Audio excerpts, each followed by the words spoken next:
Hi guys, get ready with me on the Shravan శుక్రవారం. ఈరోజు ఆఫీస్కి ట్రెడిషనల్గా వెళ్దామని అందరం ఫిక్స్ అయ్యాం. సరే అని చెప్పి శారీస్ అని అనుకున్నాం, కానీ చివరాఖరికి ఈ డ్రెస్కి ఫిక్స్ అవ్వాల్సి వచ్చింది. మనకి రెడీ అవ్వడం అంటే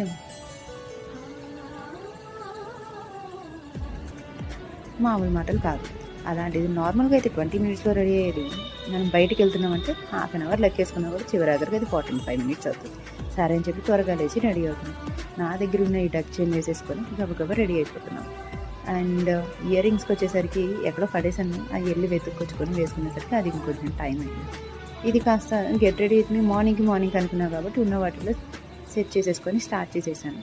ఈ ఇయర్ రింగ్స్ పెట్టేసుకొని ఏది హెయిర్ స్టైల్ వేయాలా అని థింక్ చేస్తూ లీవ్ చేద్దామని అనుకున్నాను. కానివ్వండి, మనకున్న ఈ చింపి చుట్టూ అవన్నీ అవ్వదు కదని చెప్పేసి ఇలా చక్కగా వెనక్కి పెట్టేసి చిన్న సింపుల్ హెయిర్ స్టైల్ అనేది వేసేసాను.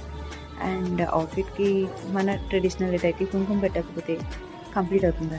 లేదు కదా. అండ్ మనకి కుంకుమ పెట్టిన తర్వాత మనకి మనమే చాలా అంటే చాలా అందంగా కనిపిస్తాం. ఇప్పుడంటే కుంకుమ పెట్టట్లేదు కానివ్వండి, ఇంతకుముందు కుంకుమ లేదు బయటికి వెళ్ళేదని కాదు. చూసారా ఎంత బాగున్నాను కదా.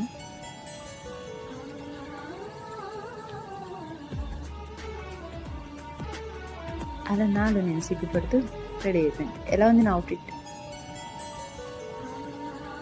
కమెంట్ సెక్షన్లో పెట్టేయండి నా అవుట్ఫిట్ ఎలా ఉంది, నేను ఎలా రెడీ అయ్యానని చెప్పేసి. నచ్చితే మాత్రం ఒక లైక్ చేయండి.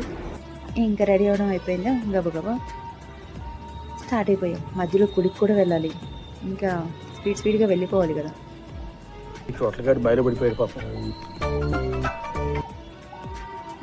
నిన్న వర్షం పడేసరికి ఇంకా రోడ్స్ దారిలో ఉన్నప్పుడు గుడికి వెళ్ళేసి అమ్మవారిని దర్శించుకొని దండం పెట్టుకొని ఈ సంవత్సరం అయినా అంతా మంచిగా జరగాలి అని చెప్పేసి కోరుకొని రిటర్న్ అయిపోతున్నాం అనమాట. ఇంక మరి ఆఫీస్కి వెళ్ళి మన పని అనేది మొదలు పెట్టాలి కదా.